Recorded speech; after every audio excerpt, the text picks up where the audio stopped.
नमस्कार, बहुत स्वागत है आपका। जीवित पुत्री का व्रत का उपवास कब करेंगी? 6 या 7 अक्टूबर को। नहाय खाय कब करेंगी और पारण का शुभ मुहूर्त क्या है? जीवित पुत्री का व्रत, जिसे हम जिउतिया या जिउतिया भी कहते हैं, इस बार 6 अक्टूबर शुक्रवार को रखा जाएगा।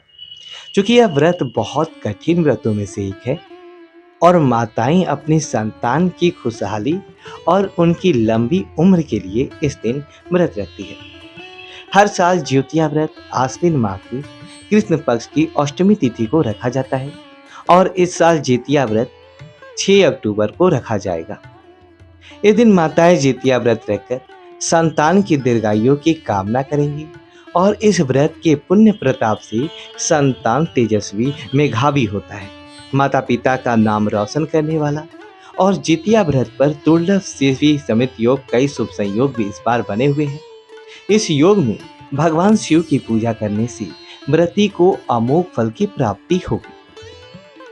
शुभ मुहूर्त क्या है? देखिए, आश्विन माह की कृष्ण पक्ष की अष्टमी तिथि 6 अक्टूबर की सुबह 6:34 से शुरू होगा और अगले दिन यानी 7 अक्टूबर की सुबह 8:08 पर समाप्त होगी।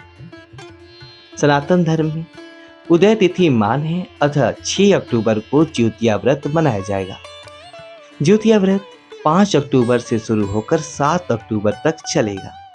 अष्टमी तिथि 6 अक्टूबर की शुरुआत 6:34 से आरंभ हो जाएगा और जीवित पुत्रिका व्रत का पारण 7 अक्टूबर की सुबह 8:10 के बाद किया जा सकेगा।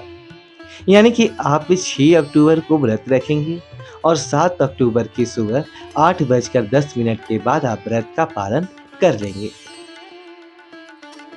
किस भगवान की पूजा की जाती है? देखिए, ज्योतिया व्रत में चूंकि बच्चों के लिए व्रत रखा जाता है, जीवित वाहन भगवान की पूजा की जाती है। माना जाता है कि इस व्रत को करने से बच्चों की लंबी आयु का वरदान, अच्छे स्वास्थ्य, सुख शांति समृद्धि का वरदान मिलता है।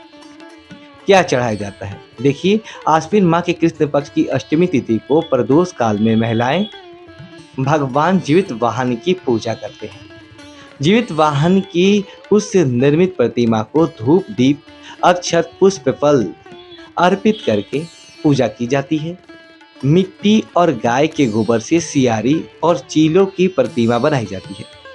प्रतिमा बन जाने के बाद माथे पर लाल सिंदूर का टीका लगाया जाता है। ज्योतिया व्रत का नियम क्या है?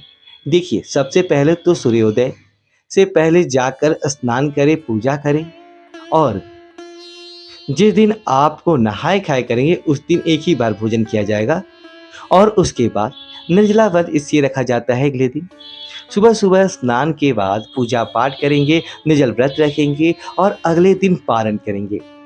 नहाय खाए के दिन क्या खाना चाहिए?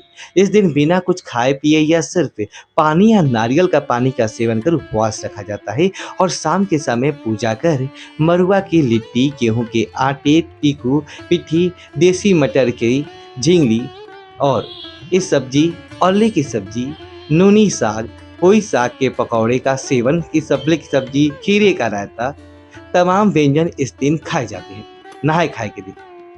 और जो ज्योतिया व्रत के दिन पूजा करेंगे, इस दिन भगवान ज्योत वाहन की पूजा होगी। उषा सिनी में जो ज्योत वाहन की भगवान बनाएंगे। पारण का टाइम रहेगा 7 अक्टूबर की सुबह 8:08 के बाद। चूंकि अष्टमी तिथि समाप्त हो जाएगी तो आप 8:10 के बाद पारण कर सकते हैं, जिससे खीरे से पारण किया जाता है, जो कि आपके लिए आपकी अर्पित किया है। खीरा से पारण किया जाता है। यह आप उठकर, अगर आपकी विधान है तो खीरा के साथ किसी भी ले सकते हैं। तो आपसे विदा लेते वीडियो को लाइक करें, कमेंट बॉक्स में नमः शिवाय लिखें और हमारे चैनल सब्सक्राइब करें। धन्यवाद दोस्तों।